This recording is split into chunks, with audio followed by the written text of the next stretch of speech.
Hello guys, magandang araw sa inyong lahat. Pasensya na kayo kung medyo madalang ako makapag-upload ngayon ng mga videos kasi medyo busy-busyhan tayo sa ating business. At nagkaroon din ng problema yung aking FB page kaya medyo naglaylo ako sa pag-upload. Pero huwag kayong mag-alala guys, patuloy pa rin akong gagawa ng mga tutorial video para sa small business. Ang aking gagawin naman ngayon guys na ituturo sa inyo ay yung kung paano gumawa ng masarap na suka para sa kwek-kwek. Pamilyar ba kayo dun guys sa kwek-kwek business? Ituturo ko sa inyo kung paano gumawa ng malinamnam at masarap na suka. Kaya alam ko ito guys kasi yun talaga ang una kong business, yung kwek-kwek, fishball. Tinigil ko lang yung pag-kwek-kwek ko dati kasi tumaas na yung itlog ng pugo, yung presyo. Kasi dati 85 lang per box, ngayon yata nasa 190 o 180 per box na yung itlog ng pugo. Kaya tumigil ako sa ganong business kasi nalilitan ako sa kita at hindi kaya suportahan yung aking mga pangangailangan, kaya nag-try ako ng iba at ito nga, may business naman ako ngayon at palagay ko dito ako kumikita na maganda. Kaya yung gusto mag-quick business, ituturo ko sa inyo kung paano gumawa ng masarap na suka. Kaya ito guys, panoorin nyo. Ang ating mga sangkap dito guys ay suka, tubig, asin, pamintang crack, sibuyas, siling labuyo at asukal. Ang una kong ginagawa dito, tinatalupan ko ang pipino at gagayatin ko ng maliliit. Yung labuyo naman natin guys, optional yan. Pag gusto mo ng manghang, maglalagay tayo ng siling labuyo. Pero kung gusto mo naman ng hindi manghang, huwag mo lang lalagyan ng sili. Alam nyo ba guys, sobrang lakas ng aking paninda na kwek-kwek dati dahil masarap din yung aking suka.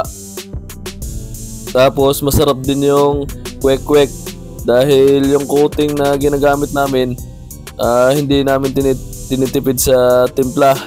At yung coating hindi humihiwalay sa itlog. Nakaranas na kayo siguro kayo guys pag nabili kayo ng kwek-kwek, pag kinakain nyo humihiwalay yung coating sa itlog. Yung amin hindi, talagang maganda yung pagkadikit sa itlog. Kaya sa sunod guys, ituturo ko sa inyo kung anong paraan ang ginagawa namin. Alam ko dito guys, maraming gusto magsimula ng mga gantong negosyo pero hindi nila alam yung mga proseso kung paano ginagawa. Kaya nandito ako, ituturo ko sa inyo ng step by step ang paggawa ng mga gantong negosyo guys. Ganyan lang kalalaki guys yung gayat ng pipino natin. Tapos ang sunod na gagayatin natin ay sibuyas. Maliliit lang din guys ang gayat natin sa sibuyas. Sa ganitong negosyo guys, huwag kayong gagamit ng purong suka. Ang gagamitin nyo, puro suka talaga, malulugi kayo dun.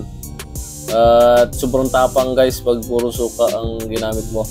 Kailangan talaga dito sa suka ng kwek-kwek ay may tubig. Depende na lang sa inyo kung gusto nyo ng katamtamang asim, halos kapareho ng tubig yung suka. Pero pag gusto nyo ng mas maasim, babawasan nyo lang yung tubig.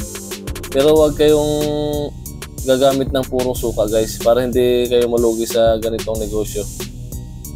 Kung gusto nyo ng manghang, ganyan lang kaliliit ang gayat ng sili guys.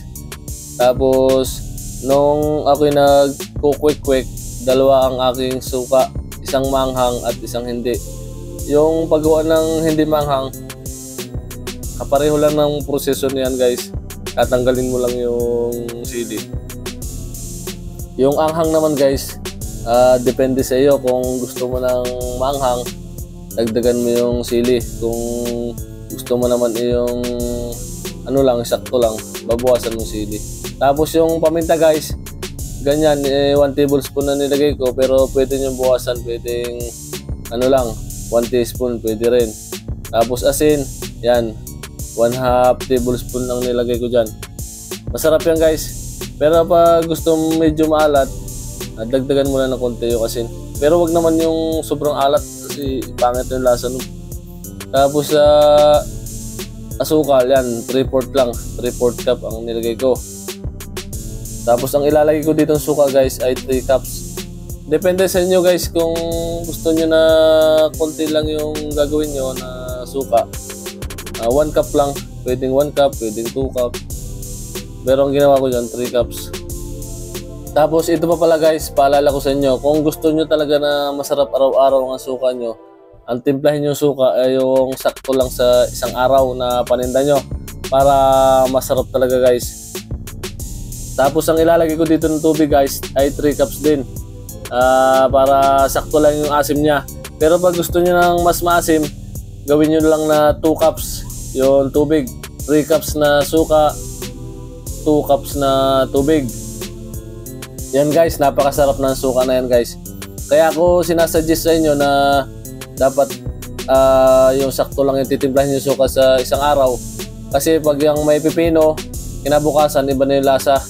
Kaya mas masarap talaga pag yung araw-araw bago yung iyong suka.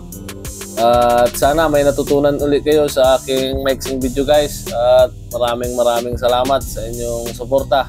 At yan nyo, at mag-upload ako ng mga iba't ibang tutorial tungkol sa small business guys. Maraming salamat. Bye bye.